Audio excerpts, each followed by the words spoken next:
Hi guys. सो आज मैं आप लोगों को एक रिएक्शन या रिव्यू वीडियो आप बोल सकते हो, एक मूवी का मैं देने जा रही हूँ जो कि है एक हॉलीवुड मूवी, इंडिया का नहीं है, हॉलीवुड मूवी है। तो मैं आज उसी का रिव्यू करूँगी कि उसमें दिखाया गया है कि फिल्म का नेम ही ऐसा ही कुछ है कि in this future water is so rare. सच में वाटर मतलब पानी हमारे देश में कितना रेयर हो चुका है, हमें ख़रीद के पीना पड़ता है। कहीं पे भी नल वगैरह में भी अच्छा पानी नहीं देता है तो हम पी नहीं सकते, या कोई हमारे इधर अगर कोई आता भी है तो मतलब कोई नल चला के पानी भी आजकल नहीं पी सकता। पहले तो ऐसे भी होता था कि कुआं से भी पानी पिया जाता था, लेकिन अब के दौर में ऐसा कुछ नहीं है। सो गाइस, इस वीडियो में ऐसा ही कुछ दिखाया गया है। एक बेटा है, एक बाप है और एक डेविल है जो मेन विलन है। सो आप लोगों को मैं वही दिखाऊंगी, तो चलो देखते हैं और लास्ट में इसका रिव्यू करेंगे। ओके, चलो स्टार्ट करते हैं। दोस्तों, एक ऐसी दुनिया है जहां लोग पानी की बूंद बूंद को तरस रहे हैं। डेली का काम बिना पानी के करने पर मजबूर है। कैसे करेंगे, क्योंकि उन्हें पीने तक का भरपूर पानी नहीं मिल रहा। लेकिन जैसा हमेशा होता है ना, अमीरों के पास चाहे दुनिया में कैसी भी मुसीबत क्यों ना जाए, उन्हें परेशानी नहीं होती। वैसा ही कुछ यहाँ पर भी है दोस्तों। बड़ी बड़ी प्राइवेट कंपनी ने जमीन के अंदर पानी निकालने के लिए मशीन लगा दी है, क्योंकि अभी भी कहीं कहीं ऐसी जगह है जहाँ जमीन के अंदर से पानी निकाला जा सकता है। और उन जमीनों से जितना भी पानी निकलता है उसे शहरों में सप्लाई कर दिया जाता है, जहाँ पर अमीर लोग रहते हैं। लेकिन गरीब लोग बेचारे गांव में रहने पर मजबूर है। उन्हीं गरीब लोग में होम्स परिवार भी रहता है दोस्तों, जिसमें पिता अर्नेस्ट, माँ कैथरीन, बड़ी बेटी मैरी और छोटा बेटा जेरोम शामिल है। बड़ी मुश्किल से ये परिवार गांव में अपना गुजारा कर रहा था। अर्नेस्ट की काफी बड़ी जमीन भी थी जिसमें उसके पिता खेती किया करते थे, लेकिन पानी की कमी होने की वजह से अर्नेस्ट खेती नहीं कर पा रहा है। उसने सरकार से भी बात की कि मेरी जमीन अभी भी फर्टाइल है, यानी कि पानी मिले तो इस पर फसल उगाई जा सकती है, लेकिन किसी को भी अर्नेस्ट की बात पर भरोसा नहीं है। इसलिए अर्नेस्ट खुद से ही जमीन खोद कर ट्राई करता है कि क्या पता उसकी किस्मत अच्छी हो, उसे पानी मिल जाए, जिससे उसका खेत फिर से हरा भरा हो जाएगा और फसल बेचकर वो पानी की कमी को भी अपने परिवार के लिए पूरा कर लेगा। दोस्तों, एक दिन की बात है कि अर्नेस्ट के खेत में जहाँ उसने पानी निकालने के लिए मशीन लगाई थी, वहाँ पर दो चोर आ जाते हैं जो उस मशीन को चुराने आए थे। अर्नेस्ट तुरंत ही गन लेकर वहाँ पहुँचता है और चोरों को जैसे ही पता चलता है कि अर्नेस्ट यहाँ पर आ चुका है, वो लोग बहाना करने लगते हैं कि हम तो बहुत दूर से आए हैं, थोड़ा पानी मिल जाता तो आपकी मेहरबानी होती। पर दोस्तों, तभी वो चोर मौका देखकर अपने पास रखी गन निकाल लेते हैं ताकि अर्नेस्ट को शूट कर पाए। लेकिन अर्नेस्ट का पारा तो ऐसे चोरों से डेली पड़ता था, इसलिए वो तुरंत ही उनके शॉट करने से पहले ही गन चलाकर उन्हें वहीं पर ढेर कर देता है। देखा दोस्तों, ऐसा हाल हो गया है पानी के लिए कि एक दूसरे की जान लेने पे तुले हुए हैं लोग। अर्नेस्ट अपनी मशीन को चेक करने आता है, लेकिन बेचारे को पता चलता है कि यहाँ से जो थोड़ा बहुत पानी निकलता था वो भी खत्म हो चुका है। इसका मतलब कि अब उसे दूसरी जगह फिर से गड्ढा खोद कर मशीन लगानी होगी ताकि वहाँ से पानी निकाला जा सके। अर्नेस्ट अब जेरोम के साथ वाटरमैन के पास जाता है। दोस्तों, वाटरमैन ऐसे लोगों का ग्रुप है जो प्राइवेट कंपनी के लिए काम करते हैं, बड़ी बड़ी मशीनों को लगाना ताकि अंदर से पानी निकाला जा सके, और ये पानी शहर में सप्लाई किया जाता है। वैसे अर्नेस्ट इन लोगों को शराब या खाने पीने की चीजें डिलीवर करने का काम करता है। वो शहर से सारी चीजें अपने गधे पर लाद कर लेकर आता है और इन वाटरमैन को दे देता है। उन्हीं वाटरमैन में मैक्स नाम का एक आदमी भी शामिल है, जिससे अर्नेस्ट की थोड़ी अच्छी पहचान होती है। अर्नेस्ट मैक्स से कहता है कि देखो भाई, तुमने यहाँ बड़ी मशीन लगाने का काम शुरू कर दिया है। यहाँ से थोड़ी दूर मेरा खेत है जहाँ पानी आता था वैसे, लेकिन तुम्हारे यहाँ वो बड़ी मशीन लगाने की वजह से जो थोड़ा बहुत पानी मेरे खेत को मिलता था अब वो भी बंद हो गया है। क्या तुम अपनी इन बड़ी मशीनों की लाइन दूसरी जगह नहीं लेकर जा सकते? मैक्स कहता है कि ये तो मेरा काम नहीं है, तुम्हें बात करनी है तो तुम हमारे बॉस से जाकर कर सकते हो। अर्नेस्ट को पता होता है कि बॉस तो उसकी सुनने वाला है नहीं, इसलिए वो बेचारा अपना छोटा सा मुंह लेकर जेरोम के साथ घर आने के लिए निकल आता है। लेकिन जब इंसान की किस्मत खराब हो तो उसके साथ बुरी चीजें होने में टाइम नहीं लगता। ऐसा ही अर्नेस्ट के साथ भी हो जाता है। आते समय उसके गधे का पैर पत्थर से टकराने की वजह से वो नीचे गिर जाता है और गिरने की वजह से उसकी एक टांग टूट जाती है। बेचारा गधा प्यास से पहले परेशान था, टांग टूटने से उसको और तड़पन होती है। इसलिए अर्नेस्ट उसकी तकलीफ को खत्म करने के लिए मजबूरन उस पुराने रोबोट्स को रिपेयर करके बेचा जाता है। अर्नेस्ट ऐसे ही एक रोबोट को खरीदने आया था ताकि आगे से वो डिलीवरी का काम संभाल पाए। साथ ही ऑक्शन में फैलन नाम का बंदा भी रोबोट पर बोली लगाने आता है, लेकिन आखिर में अर्नेस्ट को वो रोबोट मिल जाता है, जिसे पाकर अर्नेस्ट और जेरोम बड़े खुश होते हैं कि चलो कुछ तो काम की चीज आई हाथ में। इसके बाद दोनों हॉस्पिटल आते हैं जहाँ कैथरीन रहती है। कुछ समय पहले एक दुर्घटना का शिकार हो गई थी कैथरीन, इसलिए वो चल फिर नहीं पाती। इसलिए हॉस्पिटल में वायर के जरिए कैथरीन को रखा जाता है। वायर मतलब जो कैथरीन को चलने में मदद करते हैं। अब देखिए, अर्नेस्ट अर्नेस्ट के पास इतने पैसे तो है नहीं कि वो वायर का सिस्टम खरीद कर घर लेकर आ पाए, इसीलिए वो और उसके परिवार के लोग हॉस्पिटल में ही कैथरीन से मिलने आए जाया करते हैं। अब हॉस्पिटल के बाहर अर्नेस्ट की मुलाकात रॉबी नाम के बंदे से होती है, जो अर्नेस्ट का बढ़िया दोस्त है, काफी ज्यादा करीबी है। उसके पास तो रहने के लिए घर तक भी नहीं है, साथ ही वो दिमाग से भी थोड़ा कमजोर है, इसलिए अर्नेस्ट उसके पास जो थोड़ा बहुत पानी होता है वो रॉबी और उसके परिवार को दे देता है, क्योंकि भले ही अर्नेस्ट के पास भी पानी की कमी है, लेकिन बंदे का दिल बहुत बढ़िया है यार। अब वहाँ से अर्नेस्ट जैसे ही घर आता है ना, उसके पास फेलम पहुंच जाता है, जो उससे कहता है कि मुझे तुम्हारा रोबोट चाहिए, कुछ जरूरी काम है। अर्नेस्ट को पता था कि फेलम एक नंबर का बदमाश आदमी है, वो रोबोट वापस करने में नाटक करेगा, इसलिए दोस्तों अर्नेस्ट रोबोट देने से साफ मना कर देता है। साथ ही दोस्तों मैं आपको बता दूं कि फेलम और अर्नेस्ट की बेटी मैरी का एक दूसरे के साथ चक्कर चल रहा है। अर्नेस्ट ने कई बार मैरी को समझाया कि वो फेलम से दूर रहे, वो अच्छा इंसान नहीं है, लेकिन मैरी है कि सुनने को तैयार ही नहीं होती। फेलम की वजह से वो तो अपने पिता से भी नफरत करने लगी है। बताओ दोस्तों, माँ बाप कभी गलत होते हैं क्या? जो बच्चे माँ बाप की बात नहीं मानते उनके साथ तो बुरा होता ही है, कहीं मैरी के साथ भी कुछ बुरा ना हो जाए। खैर आगे देखते हैं। अगले सीन में अर्नेस्ट एक और जगह गड्ढा खोद रहा होता है, इस उम्मीद में कि शायद वहाँ से कुछ पानी निकल जाए, लेकिन बड़ी मशीनों के पाइपलाइन के कारण आसपास का पूरा इलाका सूखा पड़ चुका था, इसलिए अर्नेस्ट को यहाँ भी निराशा का सामना करना पड़ता है। साथ ही गड्ढा खोदने के दौरान अर्नेस्ट जेरोम से बात कर रहा होता है। वो कहता है जब मैं शहर गया था वहाँ मैंने एक लड़की को देखा जिसके बाल तो छोटे हैं लेकिन देखने में बहुत सुंदर है। तुम तो बेटा बड़े हो चुके हो, कहो तो तुम्हारी बात करवा दो उससे। मैं नहीं जानता कि इस हालत में हम कब तक जिंदा रह पाएंगे, इसलिए हमारे पास जो भी पल बचे उन्हें अच्छे से जी लेना चाहिए हमें। और दोस्तों ऐसे ही बाप बेटे आपस में बात करते हुए कुछ टाइम एक दूसरे के साथ बढ़िया तरीके से बिताते हैं। इसके बाद अर्नेस्ट जैसे ही घर आता है, मैरी उससे कहती है मुझे पैसे चाहिए पापा, मैं फेलम के साथ जा रही हूँ, मुझे यहाँ पर बहुत घुटन हो रही है। अर्नेस्ट कहता है घुटन हो रही है? मैंने बचपन से तुम्हें पाल पोस के बड़ा किया, सब कुछ देने की कोशिश की तुम्हें, और फिर भी तुम ऐसी बातें कर रही हो। मैरी तो ऊपर से जवाब देती है, कहती है हम यहाँ पर जी नहीं रहे, सर्वाइव कर रहे हैं और मुझे ऐसी जिंदगी चाहिए ही नहीं। अर्नेस्ट के लाख समझाने पर भी जब मैरी नहीं मानती तो अर्नेस्ट मैरी को कमरे में बंद करके खिड़कियों पर कीड़े लगा देता है ताकि वो फेलम से मिल ना पाए। अब अर्नेस्ट जैसे सप्लाईज लेने के लिए शहर जाने वाला होता है, तभी उसको पता चलता है कि रोबोट गायब है। ये देखकर उसकी हालत खराब, वो परेशान हो जाता है। वो समझ चुका था कि ये काम तो फेलम के अलावा कोई दूसरा कर नहीं सकता। वो वहाँ से तुरंत वाटरमैन के पास आता है ताकि उनसे पूछ सके कि क्या फेलम यहाँ पर आया था कि नहीं। पर वहाँ पर आते ही मैक्स और बाकी वाटरमैन मिलकर अर्नेस्ट पर धावा बोल देते हैं दोस्तों, और जमकर उसकी पिटाई करने लगते हैं। उनका कहना होता है कि तुमने हमारी सप्लाईज चुराई, जो हमारी मेहनत की कमाई थी, जिसे तुमने शायद कहीं और बेच दिया होगा। अर्नेस्ट कहते हैं अरे ये क्या कह रहे हो तुम, मैं खुद यहाँ तुमसे पूछने आया था कि क्या फेलम मेरा रोबोट लेकर यहाँ आया था या नहीं, लेकिन उल्टा तुम लोग मुझे मार रहे हो। दोस्तों अर्नेस्ट यहाँ पर समझ चुका था कि जरूर फेलम ने शहर से मेरे बदले सप्लाईज ले ली और उसे वाटरमैन को देने के बजाय चुरा कर कहीं और लेकर चला गया। इसलिए दोस्तों अर्नेस्ट जैसे तैसे वाटरमैन से पीछे छुड़ाकर फेलम को ढूंढने के लिए निकल जाता है, जो उसे मिल भी जाता है। साथ ही अर्नेस्ट का शक भी सही था, उसने ही सप्लाईज चुराई थी दोस्तों, जिससे वो बड़े आराम से खा पी रहा था। इसलिए अर्नेस्ट गन पॉइंट पर लेकर फेलम को डरा देता है और उसे वाटरमैन के पास ले जाने लगता है, ये बताने के लिए कि सप्लाईज मैंने नहीं फेलम ने चुराई थी। आगे बढ़ते हुए दोनों काफी ज्यादा थक चुके थे। अर्नेस्ट सबसे ज्यादा थक चुका था और साथ ही साथ उसका पानी भी खत्म हो चुका था। इसीलिए दोस्तों फेलम अर्नेस्ट को बहकाने की कोशिश करता है कि मैंने सप्लाईज की थोड़ी शराब पी ली थी और थोड़ी बची है, मेरी मानो तो बची हुई शराब हम दोनों आधा आधा बांट कर पी लेते हैं। ज्यादा से ज्यादा वाटरमैन क्या करेंगे, मुझे मारेंगे ना, लेकिन अगर हमने पिया नहीं तो हम प्यास से जरूर मर जाएंगे।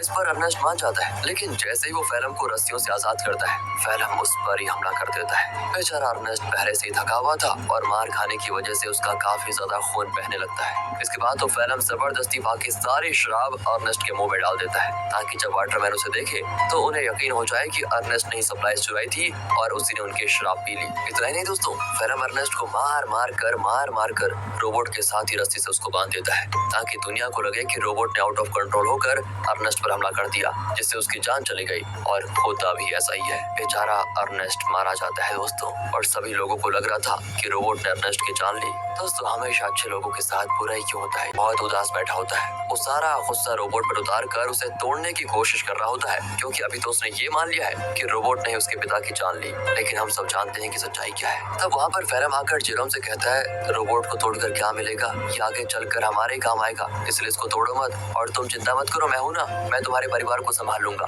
तुम्हारे और मैरी का अच्छे से ख्याल भी रखूंगा। बताओ दोस्तों, कातिल ही मसीहा बनने की कोशिश कर रहा है। अगले सीन में दिखाते हैं कि फेलम मैक्स के पास आकर कहता है मुझे पानी की एक पाइपलाइन चाहिए ताकि उसकी मदद से से मैं अर्नेस्ट की जमीन पर खेती कर सकूं। मैक्स कहता है मैं क्या तुम्हारा कोई नौकर हूँ जो तुम कहोगे और मैं कर दूंगा। तो फेलम उससे कहता है कि अच्छा तुम्हें मानना पड़ेगा दोस्त, मानना पड़ेगा। वो दोस्तों उसका चाकू दिखाते हुए कहता है ये चाकू तो याद है ना तुम्हें, उस दिन जब सप्लाईज लेकर तुम लोगों ने अर्नेस्ट पर हमला किया था, तब ये चाकू अर्नेस्ट ने तुमसे ले लिया था और मुझे ये चाकू उसकी बॉडी के पास मिला जिसमें तुम्हारा नाम लिखा हुआ है। सभी जानते हैं कि मरने से एक रात पहले सप्लाईज लेकर तुम्हारी और उसकी लड़ाई हुई थी। तो मैं क्या सोच रहा था कि मैं जाकर सभी को ये बात बता देता हूँ कि लड़ाई के दौरान तो मैक्स अर्नेस्ट को नहीं मार पाया, लेकिन अगले दिन जब उसे मौका मिला तो उसने अर्नेस्ट को मार दिया और आरोप डाल दिया रोबोट पर। ये सुनकर मैक्स घबरा जाता है और फेलम की बात मानते हुए कंपनी से छुपाकर एक सीक्रेट पाइपलाइन अर्नेस्ट के खेत में चालू करवा देता है, जिससे दोस्तों खेत को पानी मिलना शुरू हो जाता है। सभी बड़े खुश होते हैं कि यहाँ पर फिर से खेती हो सकेगी। फेलम दोस्तों डेली हल जोतता है ताकि फसल उगा पाए। देखते देखते उसकी मेहनत रंग ला जाती है और खेती में चारों तरफ फसल उगने लग जाती है, जिसे देखकर जेरोम और बाकी सभी बड़े खुश होते हैं। साथ ही फेलम और मैरी रिलेशनशिप में भी थे, जिस वजह से मैरी प्रेग्नेंट हो चुकी थी, इसलिए उन दोनों की शादी करवा दी जाती है। शादी से फेलम बड़ा खुश था, लेकिन अंदर ही अंदर उसे ये भी याद आ रहा था कि ये सब अर्नेस्ट का था जो उससे मैंने छीन लिया। आज वो जिंदा होता तो ना ही मैरी से उसकी शादी होती और ना ही ये खेत उसे मिलता। अर्नेस्ट के मरने के बाद फेलम ने उसकी सारी चीजों को दोस्तों अपना लिया होता है, लेकिन ये इंसान यहाँ पर भी नहीं रुकेगा। अभी आप इसके पाप देखिए कितना करता है ये। अगले सीन में बैंक से कुछ कर्मचारी आते हैं जो फेलम के पैरों तले जमीन खिसका देने वाली बात बताते हैं कि जमीन पर तुम्हारी फसल होगी है। उस जमीन को अर्नेस्ट ने गिरवी रखा था, वो तो मर गया, इसलिए अब ये जमीन बैंक की होती है और इसमें जो फसल होगी है वो भी बैंक के पास ही जाएगी। फेलम कहता है नहीं, ऐसा नहीं हो सकता, ये बात तुम्हें पहले बतानी चाहिए थी जब यहाँ पर फसल नहीं उगी थी उस समय, और अगर तुम पहले बता देते तो मैं कोई दूसरी जमीन देख लेता। लेकिन दोस्तों बैंक वाले नहीं मानते, वो कहते हैं कि एक हफ्ते के अंदर अगर पैसे नहीं मिले तो इस जमीन को तुम भूल जाना। इतना कहने के बाद वो चले जाते हैं। फेलम तो परेशान हो चुका था कि अर्नेस्ट ने तो मुझे बेवकूफ बना दिया, बेकारी कहेगा, जमीन तक गिरवी रखिए, बताओ अब पैसों का बंदोबस्त कैसे कर पाऊंगा। बताओ दोस्तों, ये तो वही बात हो गई, उल्टा चोर कोतवाल को डांटे। खैर अब फेलम जेरोम से कहकर रोबोट ले जाने लग जाता है। वो कहता है मैं रोबोट को बेचने जा रहा हूँ ताकि इससे मिले पैसों से बैंक वालों का उधार चुका पाऊँ। लेकिन दोस्तों फेलम शरीफ आदमी नहीं था, वो रॉबी के पास आता है। वही रॉबी दोस्तों जो काफी ज्यादा गरीब है, और वो उसे बहाने से साथ में ले जाता है कि मेरे साथ चलो, मैं तुम्हारे लिए पानी वगैरह का बंदोबस्त करता हूँ। इसलिए बेचारा रॉबी अपने बच्चे को लिए फेलम के साथ चला जाता है। लेकिन मैंने कहा था ना दोस्तों, फेलम के पापों का घड़ा भरा नहीं है। वो धोखे से बेचारे रॉबी के बच्चे को बेच देता है, जिनसे मेरे पैसों को वो बैंक वालों को दे देगा। अब इसकी खबर जैसे रॉबी को लगती है, वो फेलम से झगड़ा करने की कोशिश करता है, लेकिन जहाँ पर फेलम ने बच्चे को बेचा था वहाँ झगड़ा वगैरह करने का रूल नहीं होता। बच्चा बिक गया तो डील कभी नहीं टूटेगी, इसलिए वो बदमाश लोग रॉबी को शूट करके मार देते हैं दोस्तों। साथ ही वो फेलम को भी शूट करने की कोशिश करते हैं, क्योंकि उन्हें तो लगा था कि फेलम रॉबी की परमिशन के साथ उसके बच्चे को बेच रहा है। इसलिए फेलम जैसे तैसे अपनी जान बचाकर दोस्तों वहाँ से भाग ही जाता है। साथ ही वो रोबोट को वहीं छोड़ देता है, क्योंकि उसे जेरोम को भी तो बताना है कि ये पैसे बच्चे को बेच कर नहीं बल्कि रोबोट को बेच कर आए हैं। क्या कहें दोस्तों, कितना बुरा आदमी है यार फेलम। तभी तो दोस्तों अर्नेस्ट अपनी बेटी मैरी को मना कर रहा था इसके साथ रहने के लिए। अगले सीन में बैंक को पैसा देने की वजह से जमीन फिर से फेलम की हो जाती है, तो वहीं रोबोट आगे बढ़ते हुए अपने ओरिजिनल ओनर के पास जाने के लिए निकल पड़ता है, क्योंकि जब वो बदमाश लोग फेलम और रॉबी को शूट कर रहे थे तो कुछ गोली रोबोट को भी लग गई थी, जिससे हुआ ये कि रोबोट की डिफॉल्ट सेटिंग ऑन हो गई और इसीलिए वो अपने ओरिजिनल ओनर के पास जा रहा है, जो कि शहर में रहता है और ओनर का नाम है कैल्विन। वो जैसे उस रोबोट को देखता है तो बिल्कुल हैरान हो जाता है कि ये किसका रोबोट घूमकर वापस मेरे पास आ गया। उस रोबोट पर दोस्तों अर्नेस्ट का नाम लिखा हुआ था, इसलिए कैल्विन रेडियो के जरिए अर्नेस्ट से संपर्क करने की कोशिश करता है ताकि वो आगे आए और अपने रोबोट को वापस लेकर जाए। जेरोम तो जैसे ही रेडियो को ऑन करता है तो बिल्कुल हैरान हो जाता है कि फेलम ने तो कहा था कि उसने रोबोट को बेच दिया, अब ये कैल्विन बता रहा है कि रोबोट उसके पास है। इसलिए दोस्तों वो डिसाइड करता है कि अगर कैल्विन रोबोट वापस देना चाहता है तो कोई नहीं, ये तो बहुत अच्छी बात है, मैं जाकर उसको ले लेता हूँ। अगले सीन में जेरोम को रॉबी की पत्नी दिखाई देती है, जो रॉबी और उसके बच्चे के वापस न आने पर सदमे में जा चुकी थी। वो एक गुड़िया लेकर रॉबी और अपने बच्चे के आने का इंतजार करती है। सच में दोस्तों बेचारी के साथ बहुत बुरा हुआ ना। एंड इस चीज को देखकर जेरोम को लगता है कि जरूर कुछ तो बात है जो फेलम छुपा रहा है। जिसके बाद वो शहर की बॉर्डर पर आता है, लेकिन 18 साल से कम होने की वजह से गार्ड्स उसे शहर में जाने नहीं देते। तब वहाँ पर एक लड़की आती है जिसका नाम अना है। वो जेरोम से कहती है मेरे पास आ जाओ, मैं तुम्हें शहर भिजवा सकती हूँ, वो भी बहुत कम पैसों में। जेरोम जैसे अना को देखता है तो बिल्कुल हक्का बक्का हो जाता है, क्योंकि वो हूबहू वैसी होती है जैसा कि अर्नेस्ट ने उसे छोटे बालों वाली उस लड़की के बारे में बताया था। याद है ना दोस्तों, जब अर्नेस्ट जेरोम से कह रहा था कि तुम्हारी शादी कर लेते हैं, उससे बात कर लेते हैं तुम्हारी, तो दोस्तों जेरोम उससे फिर अर्नेस्ट के बारे में पूछता है, लेकिन वो तो जानती नहीं अर्नेस्ट को।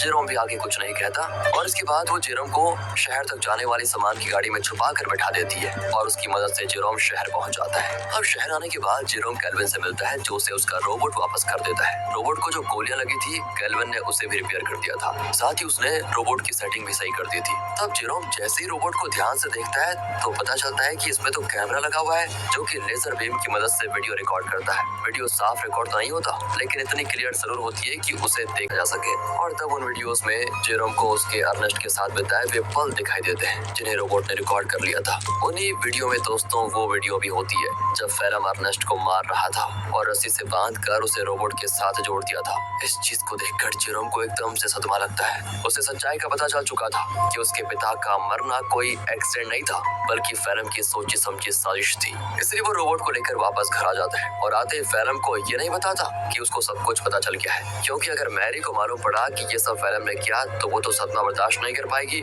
ऊपर से वो प्रेग्नेंट भी है। इसलिए जेरोम एक प्लान बनाता है। वो फेलम से कहता है कि मैंने रेडियो पर सुना कि रॉबी तुम्हें बुला रहा है। अब ये सुनकर फेलम परेशान कि रॉबी तो मर चुका है, ये कौन सा रॉबी बुला रहा है। इसलिए वो कहता है कि शायद वो कोई दूसरा फेलम होगा जिसके लिए वो रॉबी बोल रहा है। अब प्लान फेल होता देखकर जेरोम एक लेटर लिखता है फेलम को, ताकि फेलम को ऐसा लगे कि ये लेटर रॉबी ने भेजा है और वो उसे उसी जगह पर बुला रहा है जहाँ पर अर्नेस्ट मरा था। लेटर देखकर फेलम समझ चुका था कि कुछ तो गड़बड़ी है, मुझे वहाँ पर जाकर देखना ही पड़ेगा। इसीलिए वो उसी जगह पर जाता है जहाँ पर उसने अर्नेस्ट को मारा था। आगे बढ़ते हुए उसे जमीन पर बना हुआ गड्ढा दिखाई नहीं देता और गलती से वो उसी गड्ढे में गिर जाता है जहाँ गिरने से उसका पैर टूट चुका था और वो मदद के लिए चिल्ला रहा होता है। तब वहाँ पर जेरोम गन लेकर आता है। उसे इतने गुस्से में देखकर फेलम समझ आता है कि जेरोम को सब कुछ पता चल चुका है और ये सारा प्लान जेरोम का ही था। तो फेलम जेरोम को बहलाते हुए कहता है, देखो जो हुआ मैं उसके लिए शर्मिंदा हूँ, मुझे माफ कर दो, लेकिन देखो मैंने मैरी और तुम्हारे कितना अच्छे से ख्याल रखा।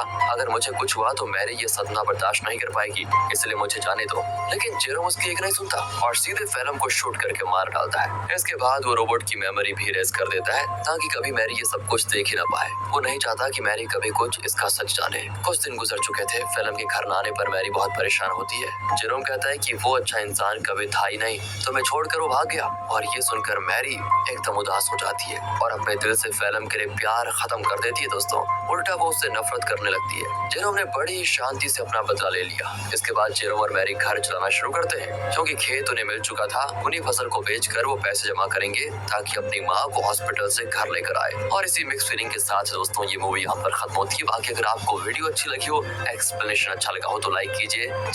सो गाइस, आप लोगों ने देखा कि मूवी कैसी है। ये मूवी बिल्कुल भी फनी नहीं है, कोई कॉमेडी भी नहीं है, बहुत ही इमोशनल एक फिल्म है जिसमें दिखाया जाता है एक बेटा रहता है, एक बाप रहता है, एक बेटी रहता है और जो विलन रहता है वो रहता है। तो इन चारों में से इन कहानी में दिखाया जाता है कि पानी की बहुत प्रॉब्लम होती है, जहाँ पे एकदम पानी मिलता नहीं। अर्नेस्ट जो है एक मशीन लगा के पानी को निकालता था और सेकेंड चीज़ जो है एक सप्लायर रहता था जो गवर्नमेंट मतलब उसको देता था एक सप्लायर, तो वहाँ से पानी कुछ खरीद के वो लोग पीते थे, लेकिन उन लोगों के पास इतना पानी नहीं था। तो एक रोबोट जो जब उसकी जो एक डंकी थी जो पानी को मतलब लेके आती थी, पानी अपनी डंकी से पानी लेकर, तो उसका टांग टूट जाता तो उसको बहुत दर्द होता है। तो अर्नेस्ट ने उसको मार दिया ताकि उसको ज़्यादा दर्द ना हो। बट ये बहुत ही सही किया उन्होंने, बहुत ही सही किया। फिर सेकंड पार्ट में दिखाता है कि वही पानी मतलब जो ढोने के लिए एक रोबोट को खरीदता है, उसको फ्लेम भी लेना चाहता था लेकिन वो ले नहीं पाया, अर्नेस्ट ले गया। और अर्नेस्ट बहुत अच्छी तरीके से जानता था कि फ्लेम अच्छा आदमी नहीं है, ऊपर से वो अपने बेटी के साथ मैरी के साथ फ्लेम का कुछ चक्कर भी था, जैसे अफेयर भी था, ऐसा कुछ वो जानते नहीं थे। फिर बाद में जाने तो अपनी बेटी को मतलब प्रोटेस्ट करना चाहा लेकिन मैरी मानी नहीं। तो इसी कहानी से शुरू होता है कि जो गवर्नमेंट सप्लायर था उससे फ्लेम की पानी चुरा लेता है। तो सब कोई रोबोट तो अर्नेस्ट के पास था, तो सबको ही पता चला कि अर्नेस्ट ने ही मतलब रोबोट को लेके पानी को चुरा लिया है। तो ऐसा कुछ भी नहीं हुआ, वो फिल्म नहीं किया था। बाद में अनस को पता चला तो उसको बांध के ही बस लेके जा रहा था वो गवर्नमेंट सप्लायर के पास, लेकिन रास्ते में ही फिल्म ने मौका देखते ही अनस को मार दिया और जो रोबोट है वो कैप्चर कर लिया सीन में। वो लास्ट में बताया गया। फिल्म यहाँ पे बहुत ही अच्छी हुई।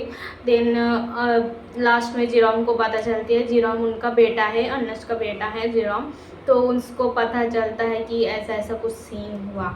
तो बस वो भी ऐसे चाल बनाया, फिर फ्लेम को बुलाया, वो गड्ढे में गिरा, उसका पैर टूट गया, फिर उसको पता चल ही गया कि जेरोम को सब कुछ पता चल गया। और जो रोबी था उसको अपने बेटे को भी बेच दिया फ्लेम ने। मतलब बहुत कांड किए, मतलब शादी के बाद भी वो सुधरा नहीं, कांड एक पे कांड करता रहा। तो मुझे फिल्म काफ़ी अच्छी लगी, उतना बहुत इमोशनल है। अगर पूरा फिल्म देखोगे तो शायद रो सकते हो। तो ऐसा कुछ मेरे आंखों से भी पानी गिर रहा था, क्योंकि रॉबी का इंतज़ार कर रही है अपने बच्चे को, जो अपनी गुड्डा लेके, जो डॉल लेके अपनी इंतज़ार कर रही है, वो बहुत बुरा लगा। और जेरोम ने लास्ट में फ्लेम को मार दिया। तो मैरी भी प्रेग्नेंट थी, तो बहुत बुरा लगा। जस्ट फिल्म में है तो कुछ ऐसा लग रहा, लेकिन अगर रियल में होगा तो कैसे ही ना होगा। तो सीन बहुत ही अनक्रेडिबल थी, बहुत ही अच्छा लगा, बस इमोशनल बहुत था। सो गाइस, आप लोगों को कैसा लगा फिल्म कमेंट में ज़रूर बताना। और कौन से मतलब वीडियोस के ऊपर आप लोग रिव्यू देखना चाहते हो या फिर रिएक्शन देखना चाहते हो, प्लीज़ कमेंट करना।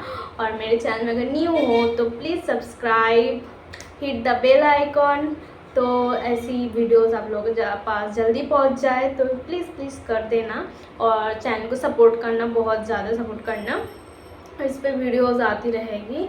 सो गाइस, मिलते हैं नेक्स्ट वीडियो के साथ, तब तक के लिए टाटा बाय।